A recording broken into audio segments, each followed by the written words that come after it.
Welcome back to Big Sky Buckets. I'm Big Sky, and today we're going to do our March Sadness bracket and I call it that every year, because by the time it's all said and done, you're going to feel very sad because one of your picks that you were super high on is going to get busted so fast. It's going to be terrible. You're going to feel real sad about it. It's just tough. You can't really be happy. Remember, the probability of getting struck by lightning is way higher than it is getting every single one of these correct. I'm going to do my best to give you any explanations as to what my picks are. Some of them are just flat out going to be biased. There's no way around it. This is supposed to be fun for me. I'm trying to get more into college. I'll get more into college basketball over time, but I know more about the NBA. A lot of content creators are probably similar to me. I know a lot about the ACC. I know a lot about the SEC this year, but for the most part, you're going to see some teams where you're like, what conference do you play for? And that's just how it goes. That's the beauty of this. This is March Madness, March Sadness, bracket time. Let's talk about it. But before we begin, if you're new to the channel, please consider subscribing. I'd appreciate all the subscriptions, likes, comments, blah, blah, blah. Let's get to it. So I can get this channel up and going, blah, blah, blah. Let's get right to it. This guy, I kind of have to speed blitz this. I recorded this once, and I came to a conclusion that who the hell is going to sit here and listen to me ramble for an hour? Let's try and knock this out in 30 minutes. 30 minutes, that's solid. Okay. First of all, rule number one for me, I cannot, with any level of confidence, give you a reason why any of the 16 seeds are going to beat any of the 1 seeds in the first round. Has it happened before? Yeah, it happened last year. Does it happen often? Well, it shouldn't, but if it happens again this year, then yeah, next year around this time, I'm going to come up here and say, just randomly pick one number 1 seed that I'm not confident in to lose in the first round. But let's just quickly, I'll screen record this afterwards. I don't necessarily know what I'm doing there, but we're going to go UConn beats Stetson. We're going to go Houston beats Longwood. We're going to scroll down. We're going to have North Carolina beats one of those 2 teams, and we're going to have Purdue beat one of those 2 teams. Yeah, simply let's go back to the East now. I just want to get that out of the way because I really can't give you any reason why a 16 team should beat them. I'll quickly just go over the number 1 seeds really quick. UConn is one of the best teams. They're the number 1 overall seed. Houston would be the number 1 overall seed, in my opinion, had they not recently lost to Iowa State in their conference tournament. Houston's best defensive team. UConn is probably the most prepared team solely because a lot of the team from last year that didn't go in the draft are still back this year. Very well head coached. UConn is probably the overall favorite for March Madness this year, which means almost nothing because this is March Madness and this is where miracles happen. Yep, that's how it goes. All right, in the East still, we have FAU Northwestern. Rule number 2, if it's an 8 or a 9 seed, there's a 50-50 shot. This is the hardest first round matchup for every single one of them. It simply is that Joe Lunardi and the boys up top at the committee were probably just having a beer or 2 and being like, hey, I can't really decide which team is better. Stamp an 8 and a 9 on them and let them duke it out and figure it out. For me, the reason here is that even though FAU went on quite the Cinderella run last year, and even though they are predominantly the same team, they did not have the same regular season success. So they're kind of given an 8 seed from last year, out of respect. But Northwestern, what I read up on, because that's what I told you guys that I was going to do in the last video, is read up for the next couple of days. And I did. Northwestern is not, or they have been looking like a better team overall. So even at a 9 seed, you're just going to pick them. Again, an 8-9 is not an upset. They are equally matched. All right, going down to the 5-12. Rule number 3, if you're looking for upsets and you're not confident in certain teams, just remember, historically, 10, 11, and 12 seeds have the most upsets in March Madness history. They are most likely to happen. Will it happen every year? No.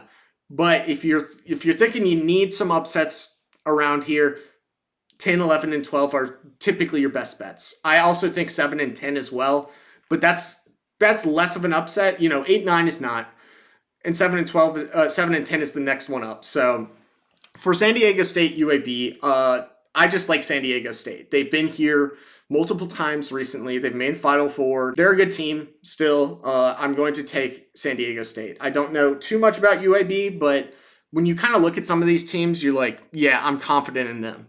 There's going to be some other teams once we get to the Midwest where it's like, I'm not confident in you, and I know you very well. Next one up, Auburn-Yale. Congrats to Yale for winning their conference tournament, but this is just a tough matchup. Auburn is great. They have been great since Bruce Pearl got there.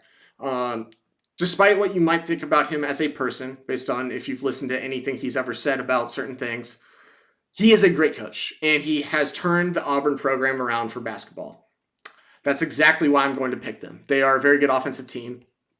They play, in my opinion, they played in the best conference this year in college basketball in the SEC. The SEC brought 7 teams to March Madness. That is the most of any other conference. That's good enough. Auburn over Yale. 4-13 seed, that's a tough one. All right, BYU, Duquesne. I don't have a good enough answer for you. Duquesne, coached by LeBron's former high school coach. Awesome. He's going to retire after this run. Good for him. And sadly, to me, this run ends right now. In the first round, I've got BYU. So before I was looking over, I think they're like win-loss, they're pretty evenly matched. 23-10 versus 24-11. I do like wins for BYU over Iowa State early on. And then they went on a 3-game win streak against Baylor, Kansas, and TCU, all of which are here in this tournament. So that's good enough for me. Moving on, Illinois. They are a very good team. Their best player is a very controversial player. I'm not going to talk about it here. If you want to look it up, you can look him up and, read up about it. Simply put, since he is allowed to play basketball still, they are a very good team. So I have them beat a number 14 seed.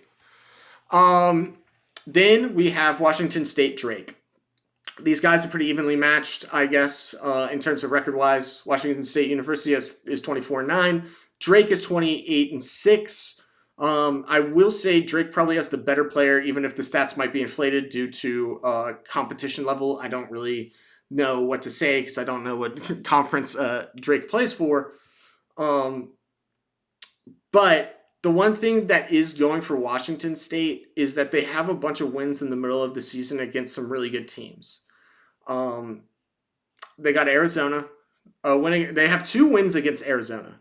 They have a win against Colorado, and they have a win against Utah. What's not helping them is like the 2 losses as of recently. And then against Drake, I don't really have a good enough reason for Drake to do this other than to pick an upset for an upset. But I'm going to go Washington State.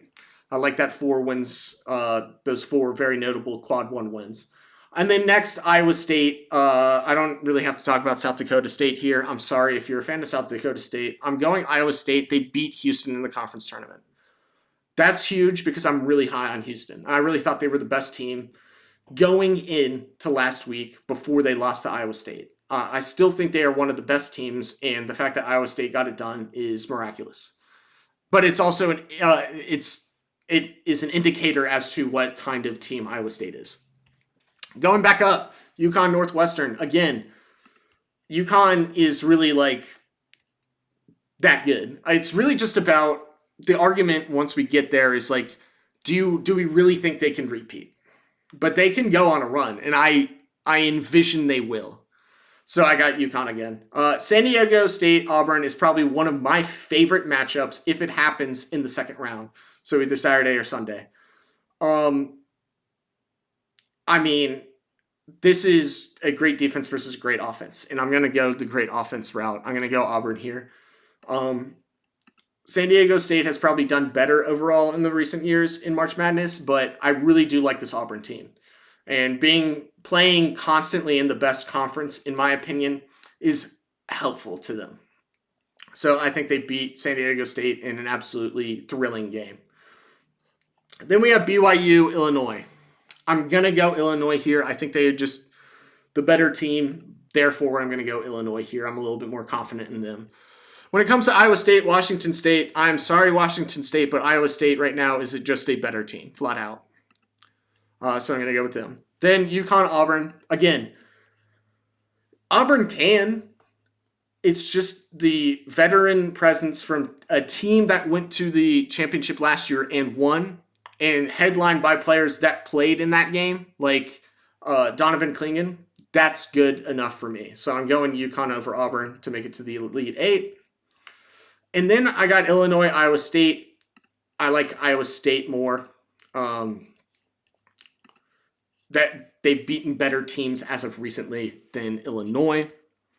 I will double check that so I don't sound like an asshat. But yeah, Illinois has lost recently to Purdue, and they've beaten Nebraska and Wisconsin.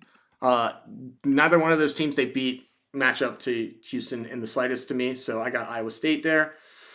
UConn, Iowa State. I am going to go UConn here. I think they got an easy chance to go to the Final Four. All right, let's go to the South. So we already picked Houston. 8-9 again.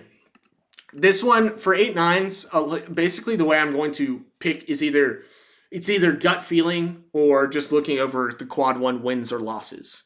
Because if the losses stack up enough or the wins shine enough, that should be the indicator to me why you should pick X team. Unless you follow that team frivolously and know more than I do at the time of recording this. So let's start with Nebraska. Nebraska has wins over Purdue. That's huge, but that was back in January. A lot has changed since then. Ohio State and Wisconsin. They have lost to Illinois twice, Northwestern once. They also have lost to Wisconsin even earlier than they've beaten them recently, and they've lost to Creighton. That's still pretty solid, but let's see if A&M has the momentum on their side. So A&M started by losing to Houston, Auburn, then they beat Kentucky, then they beat Tennessee, then they lost to Alabama, then they lost to Tennessee, then they beat Kentucky, and then they lost to Florida. So they've beaten Kentucky in March. Okay, I like that. And then, yeah, I'm going to go A&M here. Again, SEC team. They've beaten an SEC team I'm high on in this month, and that's good enough for me. 8-9, coin flip. You go either way, and I'd probably say salute to you. I believe you. Wisconsin, James Madison. This is a very bizarre one. In my opinion, the things that I've heard about Wisconsin is like, even though they've gotten hot, the reason they got hot was just like unconscious level 3-point shooting, which has not been replicated at all season long up until last week, essentially. The thing about JMU, even though they play in a whatever conference, they're 31-3, and their best attribute is perimeter defense. So that magical shooting is going to die upon JMU. And then main thing here, Wisconsin did beat Purdue recently. It's as recent as last week, the 16th of March. The main thing I want to say here is that their center, who is not very much a star, he averages about 10 points, 11 points, is a stretch 5. So that's pretty good. But that's also kind of the win condition against Purdue. I think this is one of my crazier upsets, so I'm going to pick James Madison. Duke, Vermont. If you know me at all or have been following this channel for even a little bit of time, you probably know that I am a Duke fan. I will have some bias here, but I would like you to know there is a ceiling to this Duke roster. They have high-end talent. They are kind of soft, and they do have a tendency to shit themselves against very physical teams. Having said that, I think they can win the first round for sure against Vermont. They've got this one. I like Flip a lot. I like McCain a lot. Next, Texas Tech, NC State. I really want to talk about this one. NC State is only here because they ran the 5-game gauntlet. They started Tuesday of last week and made it all the way to Saturday and won every single game, even if it went to overtime. There's a level of exhaustion and like that sense of relief that you had to feel when you won the ACC tourney that is just going to be hard to replicate because the momentum, you stop playing from Saturday and you go all the way until, Friday? That's another 6 days of not playing basketball, or 5 days of not playing basketball. I just don't think they have it in them. And when I was doing this, my last recording, that was way too long. For Texas Tech, they have wins over Baylor, BYU, Kansas was good. We'll get to them in a little bit, but they have played some really incredible teams, and it's not like they got demolished. The only real time they got absolutely mollywopped was when they played Houston. Which again, I'm telling you, Houston is super good. They're the best defensive team in the game. So I'm going Texas Tech here. I would love to see the Wolfpack move on again, so I can watch more DJ Burns, the biggest of boys, who's just like really poor man's Nikola Jokic. But yeah, I just think it was a miracle run to get in here, and then that miracle run ends in that first round. All right, next, Kentucky, Oakland. You'll notice the South is kind of loaded in terms of like high-end teams, in my opinion. I think it's like the second most difficult conference, so whoever comes out of one of these difficult conferences probably has like that highest momentum of like, we beat this team, that team, blah, blah, blah. Kentucky. Even though they should be better than what they were overall this year, they're starting to figure it out at the right time, and I like that a lot. They had got a bunch of guys who were supposed to go in at least the first and or second round of the mock draft. So we are gonna talk about them a lot if they don't shit themselves against Oakland in this first round. So I got Kentucky beating Oakland. Then we have one of the play-in games, Boise State, Colorado versus Florida. I can't really give you a good enough reason to pick Boise, Colorado, unless we're just gonna say, I want to see J-Dub's little brother go far, and then you do that. Florida has been good as of recently. They do play in the hardest conference, as I keep referring to. I'm going to go Florida here. Then we have Marquette versus the 15 seed, and I got Marquette winning. I do want to throw this out now. So when inevitably Marquette loses earlier than they should, it's because their veteran, the captain, the best player on this team, has been out with injury. They say he's coming back, but for the teams that keep saying that, it's really hard to believe that a player gets injured and comes back and is 100% ready to go. I think they can make it out of the first, maybe even second round, but there's probably a ceiling on that. So going back up, Houston, Texas A&M. Houston. Again, I really do think they are that good. James Madison, Duke. So I talked about perimeter defense. Duke is a kind of live by the three, die by the three team. However, they do break that mold when they need to because their number one guy, he barely averages any points from the three, and that is Kyle Filipowski. And I think that is probably the win condition for them. So again, maybe there's some bias here, but I got Duke moving on. Texas Tech, Kentucky. I'm just going to go with Kentucky. I'm going with my gut here. I do think they can go on a run. Marquette, Florida. I'm going to give them the respect they deserve. I'm going Marquette.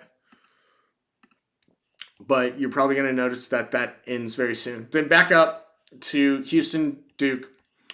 Sorry, I would love to pick Duke, but I'm not stupid. Houston. They're a better team. They're more physically dominant. They're the best defensive team, and that means a lot to me, especially in college basketball. If you're the best defensive team and you got a solid offense, that's really good, in my opinion. So we're going to go with Houston. Kentucky, Marquette. I'm sorry, Marquette, but this is where it ends. I got Kentucky moving on to the Elite Eight. Back to Houston, Kentucky. I said they were going to go on a run, but I didn't tell you how long that run would be because, again, I really like Houston. So we're going Houston on this one. So we picked North Carolina earlier. This is the really fun 8-9. Most people, in my opinion, are probably going to pick Michigan State because you know Michigan State. You know Tom Izzo. There's a bunch of NBA players that played for Michigan State. They have been super disappointing this year. So disappointing that even I don't think Tom Izzo can get them to win a singular game. And again, Mississippi State plays in the best, Bob. You know the drill. SEC team, I got them moving on. 8 beats the 9. St. Mary's Grand Canyon. This one has, opposed to my first recording, I did go on some social media and see what people were saying. I think Grand Canyon might be understated, but also St. Mary's won their conference that had Gonzaga in it, and I do think St. Mary's is a little bit better than they typically have been. So I'm going to give St. Mary's their credit. I think they're going to move on. Alabama Charleston. This is the really bizarre one. Despite playing in the SEC and despite somehow being a 4 seed, if you check, first of all, Charleston has been here a couple of times now, and they give you some really hard fought first rounds and have typically lost in the first round. Alabama, if you go to their notable wins losses, you're going to notice something horrific. They've beaten Auburn by 4 points once, and then they've lost to Purdue, Creighton, Arizona, Tennessee twice, and Kentucky. I'm going to go with the upset in Charleston. If you're a Bama fan, I understand if you want to pick them. They still play in the best conference. Maybe they are just flat out better than Charleston, who plays in a whatever conference. But to me, that's kind of an indicator of not a great team. All right. This one right here, upset potential through the roof. Clemson, who somehow made it after really shitting the bed this past month, last 4 weeks, really. PJ Hall has been great for Clemson. In the middle of the season, they looked really good in the ACC. But they are not the same team as, middle January to middle February, and middle February all the way to middle March. Those are two completely different teams. New Mexico, on the other hand, as the 11th seed, has been rolling. So I'm picking New Mexico. And the big controversy here was that a lot of people were surprised that Pitt or Wake Forest of the ACC didn't make it over Clemson. And somehow Clemson is the 6th seed. So this is upset potential. I'm pretty high on the upset here. I think New Mexico's got it. Okay, so when I talk about Baylor, I'm going to be very quick about it. I'm a big Jacoby Walter guy.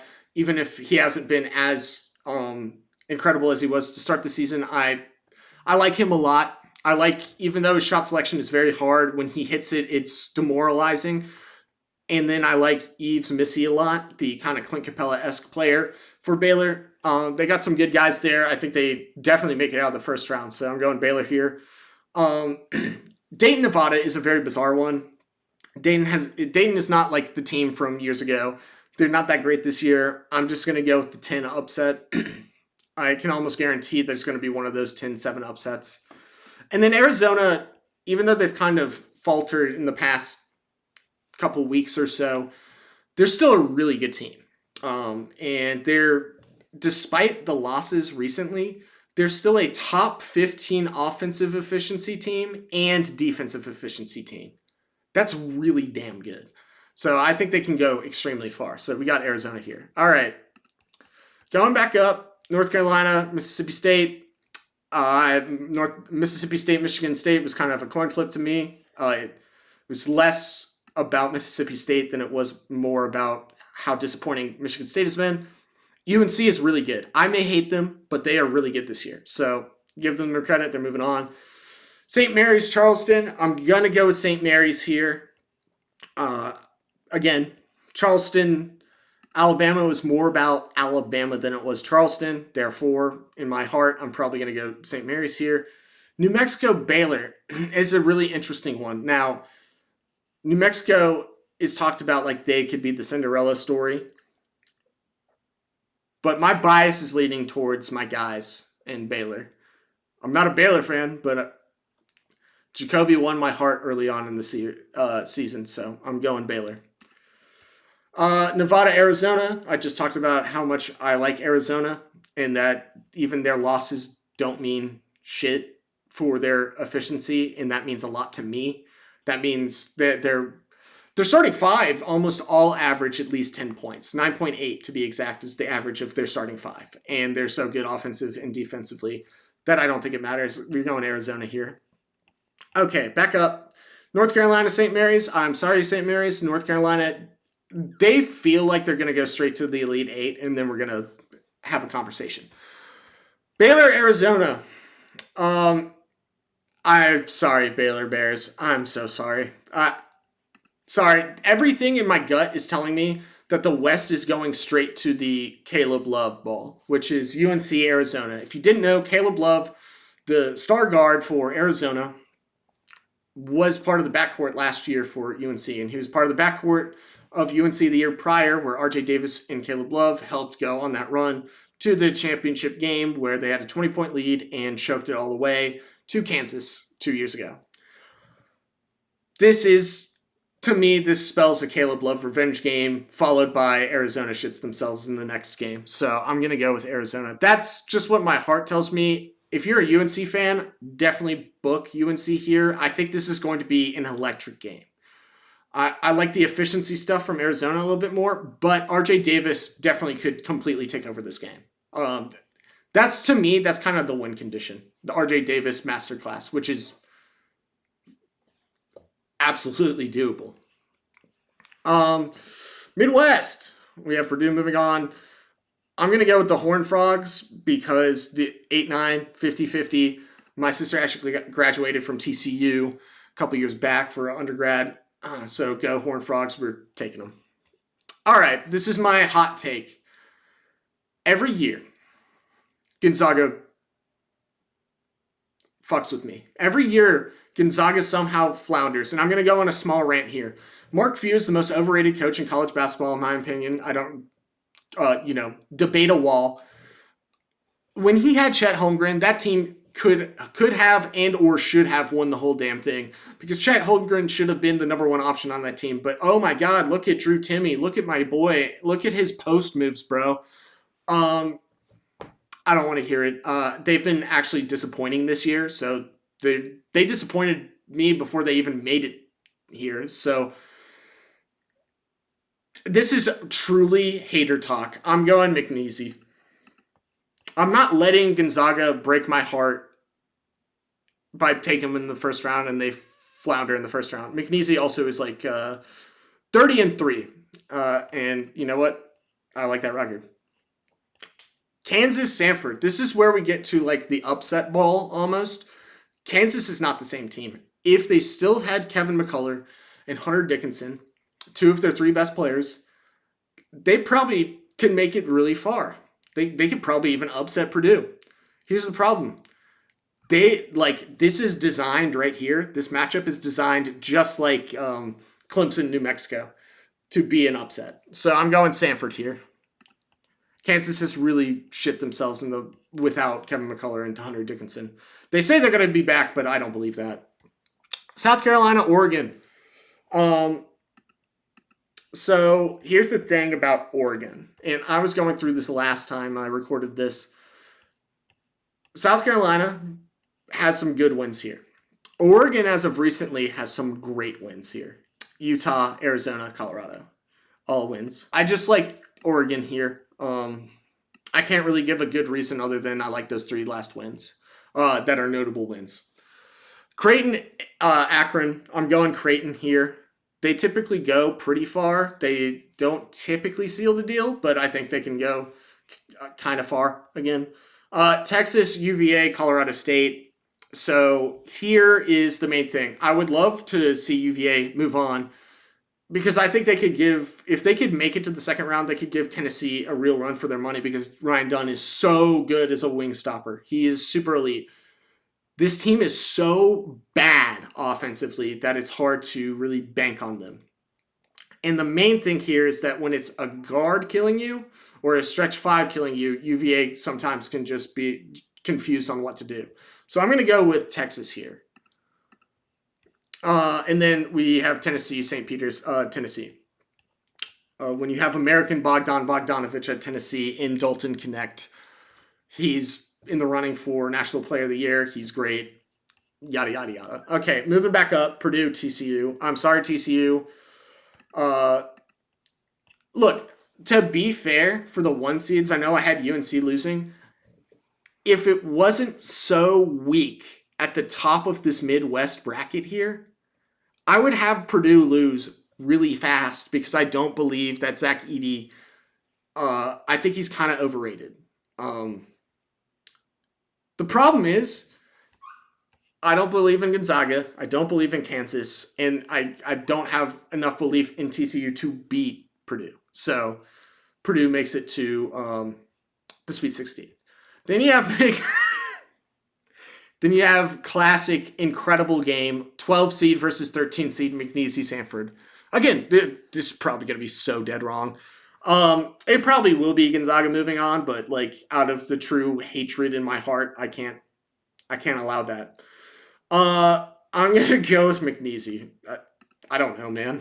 I've kind of this is if you are creative and a writer, this is what it's called when you write yourself into a hole. I kind of have to go with one of these two, right? Because they're the two here. I'll go with the 12 seed, man.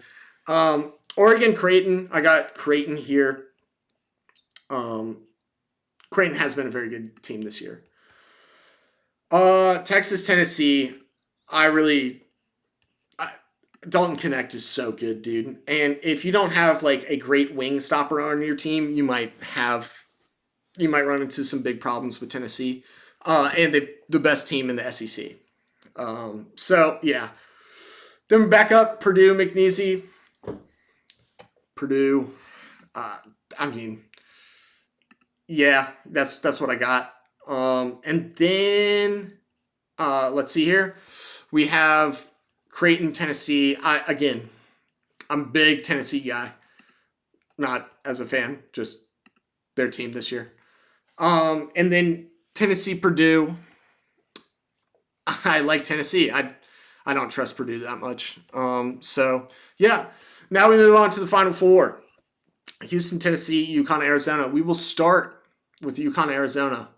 It has been fun, but I did say Caleb Love probably comes to play against UNC, and then following that, immediately shits himself. So I'm going UConn. I also just think they're super good, and again, heavy favorites. Makes sense. Houston, Tennessee. This is the team designed to stop a Tennessee run. Houston. So we get 1 and 1 seed. I know it's not as fun, blah, blah, blah. Here we are. UConn, Houston. I kind of foreshadowed this or talked about it, briefly mentioned it. I have a hard time doubling down on a team that won last year when I haven't seen it done since I was in like elementary school, right? I'm going with Houston. I really, really like them. I think this is a 50-50 shot. It could be more 60-40 for UConn, but like I like Houston.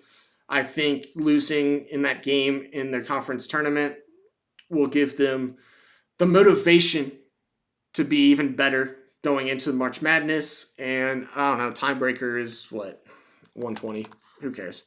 All right. That's what I got for you guys. Look, I can't get everything right. I have to go with my gut sometimes. Kind of a lot of times. This is just how it goes. This is March Madness, March Sadness bracket. You know how it goes. Thank you guys so much for watching and listening. Sub, like, comment, all of that. I will see you guys Monday. We'll break down in depth a lot more about some of these games, some of the risers, fallers in terms of guys that are mocked to go into the first or second round. But yeah, thank you guys so much. And I will see you guys on Monday. Peace.